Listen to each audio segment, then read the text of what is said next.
పీతలంటే ఎంతమందికి ఇష్టం? మా ఇంట్లో పీతలంటే చాలా ఇష్టంగా తింటారు. ఫ్రై కానీ పులుసు కానీ ఏదైనా ఇష్టంగా తింటారు. ఈరోజైతే సింపుల్గా పీతల పులుసు ప్రిపేర్ చేశాను. మరి నేను చేసే సింపుల్ పీతల పులుసు ఎలాగున్నదో మీరు చూసేయండి.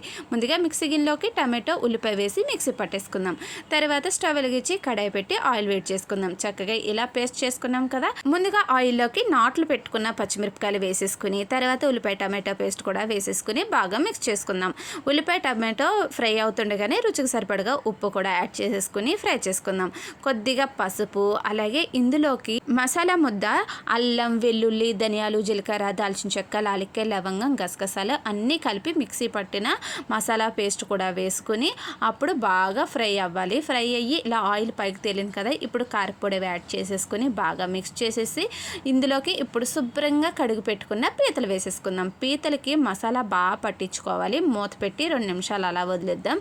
ఈ లోపల చింతపండు నానబెట్టి ఉంచుకుందాం. పీతలు చక్కగా మసాలాలు అవి పట్టుకుని ఇలా కలర్ చేంజ్ అయినాయి కదా, ఇప్పుడు ఇందులోకి చింతపండు నానబెట్టి ఉంచుకున్న ఆ చింతపండు రసం వేసేసుకుని గ్రేవీకి సరిపడగా వాటర్ యాడ్ చేసి ఒక 5 నిమిషాలు మరగపెట్టుకుంటే అంతే, సింపుల్గా అయిపోయి టేస్టీగా ఉండే పీతల పులుసు అయితే రెడీ అయిపోద్ది. కొత్తిమీర యాడ్ చేసి స్టవ్ ఆఫ్ చేసుకుని వేడివేడి అన్నంలోకి పీతల పులుసు వేసుకుని తింటే టేస్ట్ అయితే అద్దరిపోద్ది.